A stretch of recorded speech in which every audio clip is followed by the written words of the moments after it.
Bonjour à tous. Alors aujourd'hui, je vous ai préparé une vidéo sur le programme de première STMG. Et là, ça va être précisément le premier chapitre qui s'appelle en général information chiffrée ou alors taux d'évolution, pourcentage. Bref, comme vous l'aurez compris, on va parler de pourcentage, de taux d'évolution. Bon. Alors déjà pour commencer, je vais vous expliquer un peu ce que c'est que les pourcentages.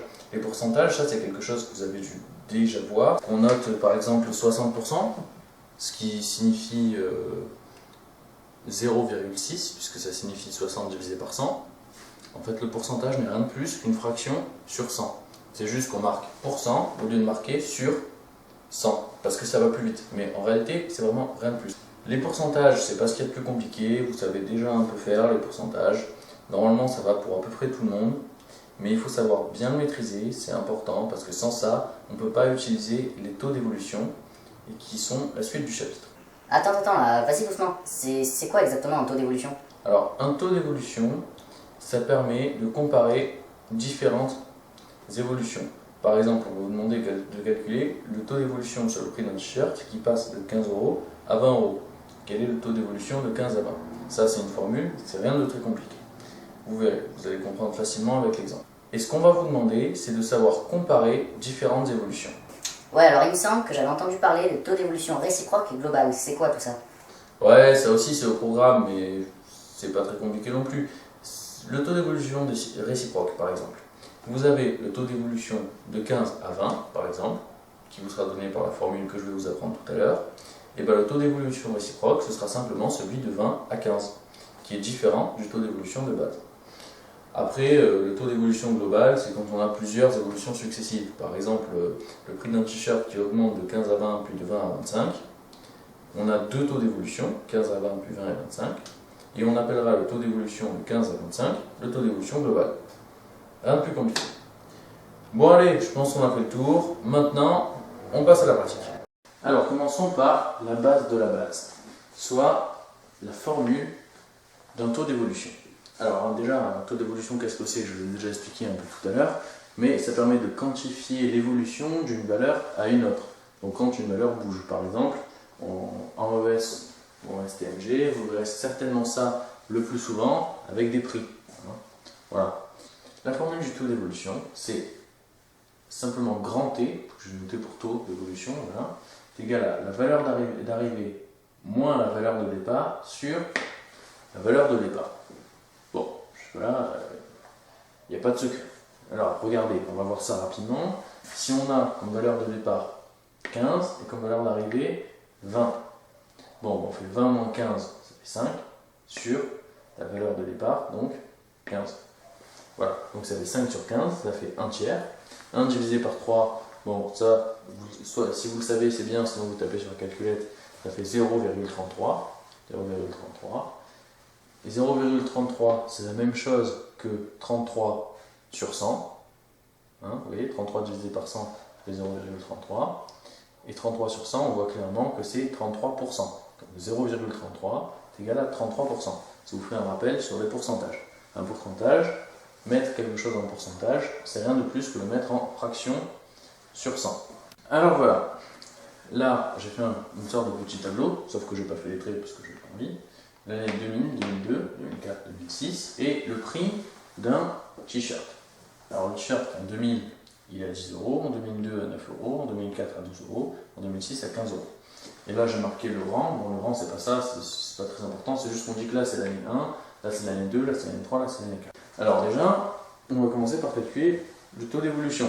Les taux d'évolution. De là à là, de là à là, de là à là. Bon, pas très compliqué. Juste, on applique la formule que je vous ai montrée tout à l'heure.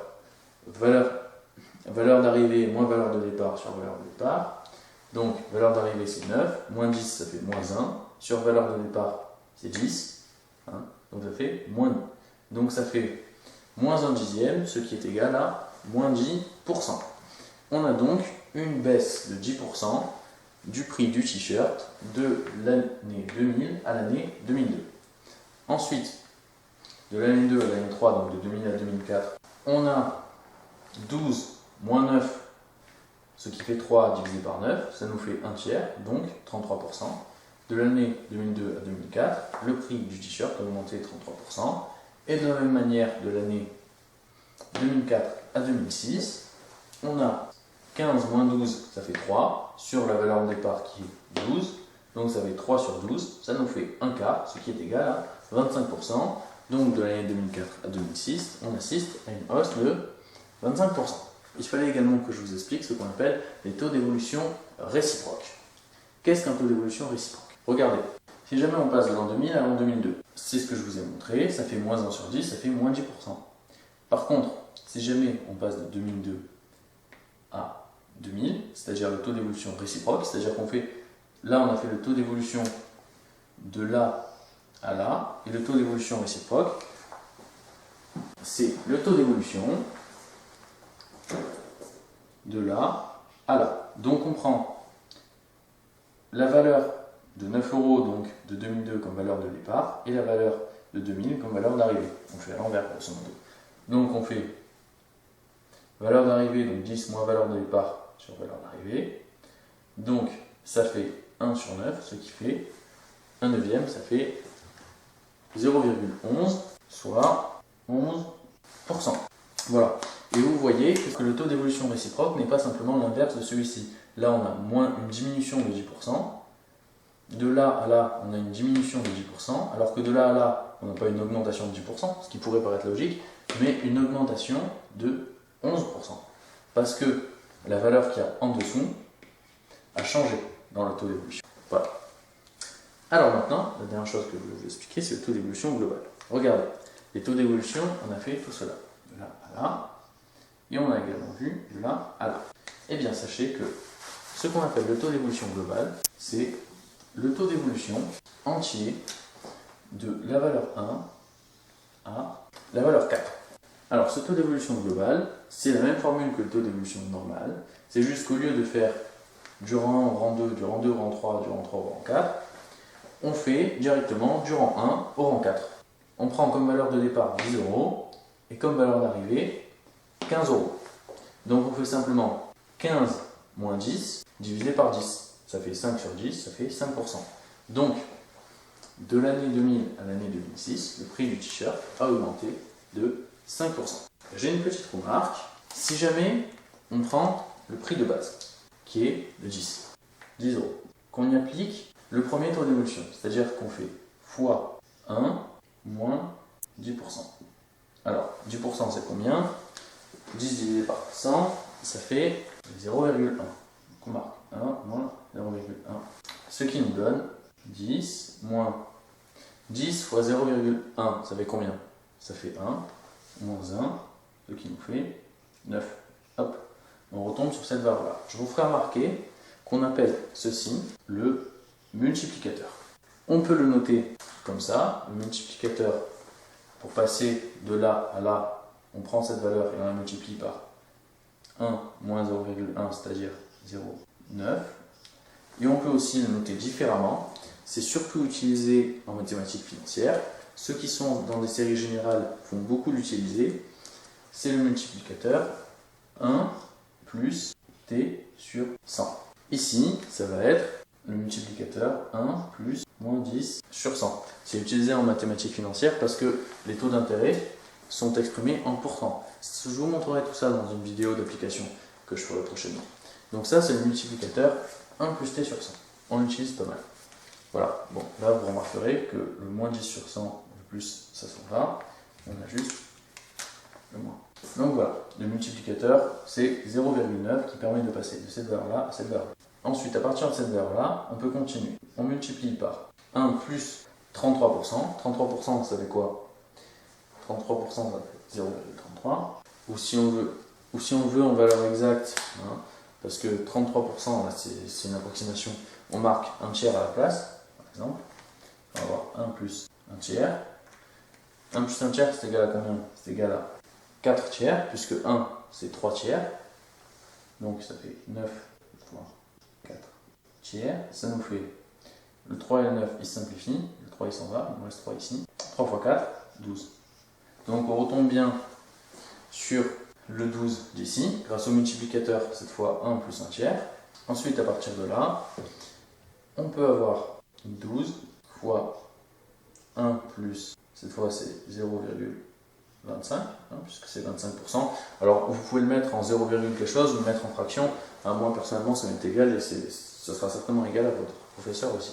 Donc là vous prenez, soit vous faites 12 fois 1 plus 12 fois 0,25. Bon, moi je vous conseille plutôt de prendre votre calculatrice, vous tapez 12 fois 1,25, puisque là le multiplicateur, on est bien d'accord que ce sera 1,25, hein, 1 plus 0,25. Vous tapez ça sur votre calculatrice et vous allez tomber sur 15. Donc je vous ferai remarquer qu'on retrouve le taux d'évolution global. Vous voyez ces évolutions successives là qu'on a appliquées grâce au multiplicateur. Eh bien, si jamais on prenait la valeur de départ qui est de 10, qu'on faisait fois le premier multiplicateur, donc 1 moins 0,10, fois le second multiplicateur, 1 plus 1 tiers, fois le dernier multiplicateur qui était de 1 plus 0,25, on retrouverait la valeur de la fin. Alors, on va essayer. Pour ça, je pense que le mieux à faire, c'est de tout mettre en fraction. Alors, donc là, on va mettre en dixième. Donc là, on va voir ici 9 dixièmes. 10 fois 9 dixièmes fois 4 tiers fois... Alors, 1 plus 0,25. Alors, regardez. 0,25, c'est 1 quart. 1, c'est 4 quarts. Donc, 4 quarts plus 1 quart, ça fait 5 quarts. Donc, voilà. Alors, là, on fait la multiplication totale en bas. Donc, regardez. Bon, là, il y a des trucs qu'on peut simplifier, mais on va faire la multiplication entière. Là, on a 3 fois 4, ça fait 12. Et là, on a 10. 12 fois 10, ça fait 120. Hop là, 120. En haut, on a 4 fois 5, ça fait 20. 20 fois 10, ça fait 200. Et 200 fois 9, ça fait 1800. Ok, alors là, soit vous simplifiez, soit vous prenez votre calculatrice et vous tapez 1800 divisé par 120. Et vous allez retomber à tous les coups sur 15. Et si vous ne trouvez pas 15, eh ben c'est que vous vous êtes trompé.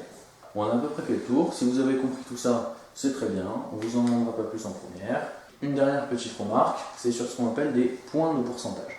Puisque, regardez, là, vous voyez qu'on a une évolution de moins 10%, une évolution de 33%, une évolution de 25%. On pourrait les comparer en disant que cette évolution plus celle-ci, ça fait une évolution de moins 10 plus 33%, 23% par exemple. Et ensuite, on peut encore ajouter celle-ci, ça nous ferait au total une évolution de 48%. Bon, et au final, c'est totalement faux, puisque l'évolution est de 50%. Donc, il faut se méfier de ça, il ne faut pas ajouter des pourcentages comme ça. Pourquoi? Parce que quand on ajoute, quand on soustrait des pourcentages, qu'on fait des opérations avec des trucs en pourcentage, le résultat qui nous donne n'est pas un pourcentage, mais ce qu'on appelle des points de pourcentage. Par exemple, on ne peut pas dire que la différence entre l'évolution de l'année 2 à l'année 3 et l'évolution de l'année 3 à l'année 4, c'est-à-dire T2 moins T3 moins T3 moins T4, ce qui nous fait 30% moins 25%, excusez-moi, c'est 33. Ça, on n'a pas le droit de dire que c'est égal à 8%. Voilà, ça, hop, on n'a pas le droit de le dire. Alors, même si 33 moins 25, ça fait 8, on n'a pas le droit de dire que c'est égal à 8%. Mais par contre, on a le droit de dire que c'est égal à 8 points de pourcentage. J'espère que tout est bien compris, c'est tout ce que j'avais à vous dire sur le sujet. S'il y a des questions, vous me les posez en commentaire. Alors, je suis sûr que vous vous demandez tous, à quoi ça sert les taux d'évolution? Bien, comme vous l'aurez un peu compris, parce que je vous ai vite fait expliquer dans la partie théorique, ça sert à pouvoir comparer différentes évolutions entre elles. Bon, attendez, un exemple. Mettons un exemple en économie, puisque l'économie c'est ma matière. Bon, vous avez déjà entendu parler de la croissance d'un pays. Ça, la croissance, on entend parler quasiment tous les jours au journal. Bon, eh bien, la croissance, c'est rien de plus que le taux d'évolution d'une année à l'autre du PIB d'un pays. Voilà. Et c'est grâce à ce taux d'évolution, donc la croissance, qu'on arrive à dire que la Chine a une croissance bien plus grande que celle de la France. Voilà. Bon, j'espère que vous avez bien compris cette vidéo, que ça vous a été utile. c'est le cas, n'hésitez pas à aimer cette vidéo, à vous abonner à ma chaîne. D'ailleurs, allez jeter un coup d'œil aux autres vidéos qui sont sur ma chaîne, vous verrez des trucs pas mal. Allez, à plus pour une prochaine vidéo.